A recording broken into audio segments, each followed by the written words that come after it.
Saudara, debat antar calon presiden malam tadi menampilkan sejumlah momen di mana ketiganya saling bertanya dan saling menyanggah, bahkan kadang dengan kritik tajam.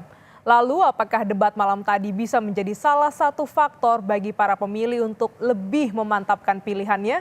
Kita bahas siang ini bersama dengan Direktur Eksekutif Parameter Politik, Adi Praitno. Selamat siang, Mas Adi.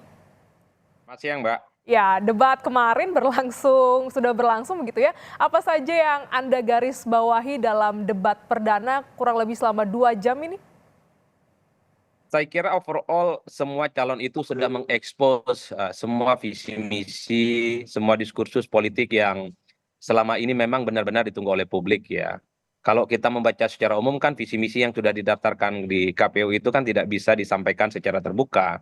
Semalam itu semacam rangkuman singkat dari visi misinya Anies, Ganjar, dan Prabowo Subianto terkait apa saja yang akan mereka lakukan terkait dengan isu-isu strategis tentang demokrasi, tentang HAM, tentang pemerintahan, dan seterusnya, dan seterusnya. Itu yang paling tampak.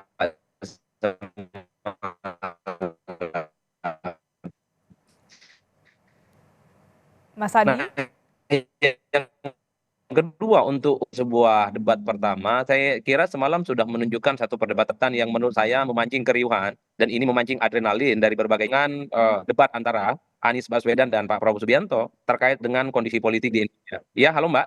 Ya, tadi Halo, audionya agak terputus. Silakan dilanjutkan, Mas Adi. halo, halo. Ya, halo, Mas Adi. Oke, baik.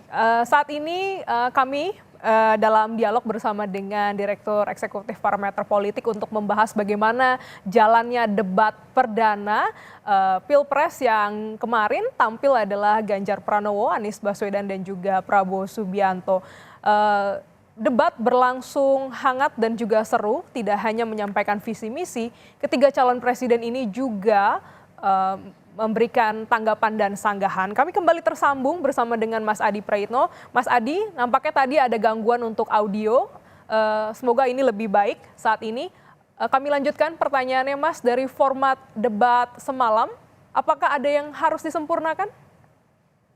Saya kira soal waktu yang mesti diberikan lebih banyak kepada masing-masing calon ya untuk mengekspos semua pertanyaan dan jawaban-jawaban yang belum tuntas. Karena bagi saya ada pertanyaan yang nggak tuntas, Mbak. Misalnya terkait dengan bagaimana terkait dengan putusan MK-MK. Ini kan perdebatan-perdebatan yang menurut saya cukup substantif, baik dari segi etik ataupun dari segi hukum. Cuman karena perdebatannya 3 sampai 4 menit, jadi tidak tuntas dan tidak kelima. Termasuk soal misalnya terkait dengan pelanggaran dan isu HAM masa lalu yang selalu dikaitkan dengan Pak Prabowo Subianto itu kan juga tidak tuntas. Mhm. Karena waktu yang cukup sempit dan cukup mepet. Nah, bagi saya itu menarik sebenarnya kalau diekspos cukup luar biasa dengan waktu yang saya kira memang jauh lebih banyak proporsi pembicaranya. Termasuk juga misalnya terkait dengan perdebatan kondisi demokrasi yang saya kira cukup panas, menguji adrenalin antara Anies dan Prabowo dan para pendukungnya terkait dengan kondisi demokrasi yang menurut Anies tidak baik-baik saja. Tapi kata Prabowo, kalau tidak baik-baik saja Anda tidak mungkin bisa jadi gubernur di Jakarta. Ini bagi saya menarik kalau kita preteli satu persatu masing-masing calon presiden ini menarasikan secara komprehensif apa yang mereka sampaikan. Kalau boleh usul sebenarnya debat selanjutnya itu tidak terlampau memainkan isu yang cukup banyak, Mbak. Cukup satu ataupun dua isu tapi dibahas secara detail. Mhm. Ini saya kira akan mempertajam gagasan visi misi dan apa saja yang akan dilakukan oleh masing-masing kandidat ini untuk mempertandingkan diskursus mereka sebagai calon presiden di 2024. Dan bahkan kalau bisa debatnya itu jangan di tempat terbuka ataupun di hotel. Ada satu ruangan yang sengaja disiapkan oleh KPU misalnya ukurannya 4x4 ataupun 5x5 yang isinya cuma antar pasal calon dan moderator. Jadi biarkanlah mereka itu berdebat satu sama yang lain kayak diskusi kelas dan Mhm. mereka ini menyampaikan semua eksposur kepentingan dan visi misi politiknya. Kalau semalam kan kelihatan kaku, diatur lalu lintas pembicaraannya, 3 menit harus berhenti. Pembicaraan-pembicaraannya juga tidak boleh keluar dalam konteks.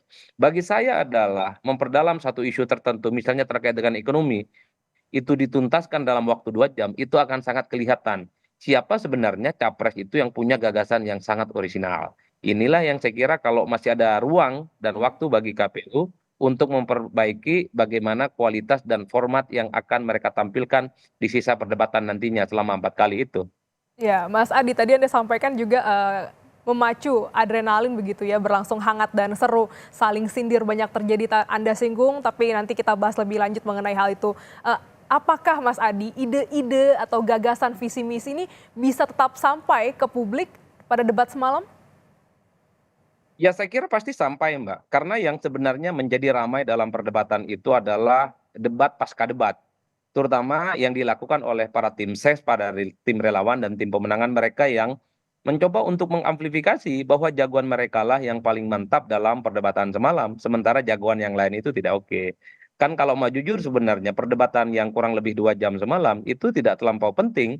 Yang lebih penting adalah bagaimana seluruh tim sukses menarasikan wacana yang mereka sampaikan itu sampai kepada masyarakat sesuai dengan selera mereka dan kemudian dikapitalisasi sebagai kebahagiaan untuk memobilisasi dan mendapatkan dukungan politik.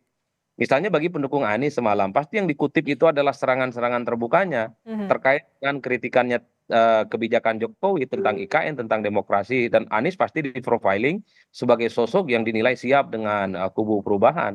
Itulah yang kemudian akan diinjeksi kepada pemilih. Begitupun dengan kubunya Pak Prabowo Subianto, yang ditampilkan adalah potongan-potongan video di mana Pak Prabowo itu akan dikesankan sebagai sosok yang paling banyak diserang dan paling banyak dikeroyok Mhm. baik oleh Ganjar ataupun Anies. Tapi pada saat yang bersamaan Pak Prabowo mampu memberikan jawaban yang baik dan sekaligus serangan-serangan balik kepada dua kritikusnya itu. Kan itu yang sebenarnya disampaikan kepada pemilih untuk menegaskan Prabowo ini adalah sosok yang tidak pernah menyerang, selalu menjaga kerukunan dan kedamaian dalam perdebatan-perdebatan. Begitupun dengan Pak Ganjar, pasti yang diamplifikasi adalah sosok ketenangannya, bicaranya runut, sistematis, dan sangat tekstual. Ini yang akan mereka sampaikan kepada pemilih. Inilah pemimpin yang nggak suka ribut, inilah pemimpin yang tutur bahasanya santun dan kalem. Dan pemimpin masa depan adalah mereka yang tidak terlampau memancing keributan-keributan.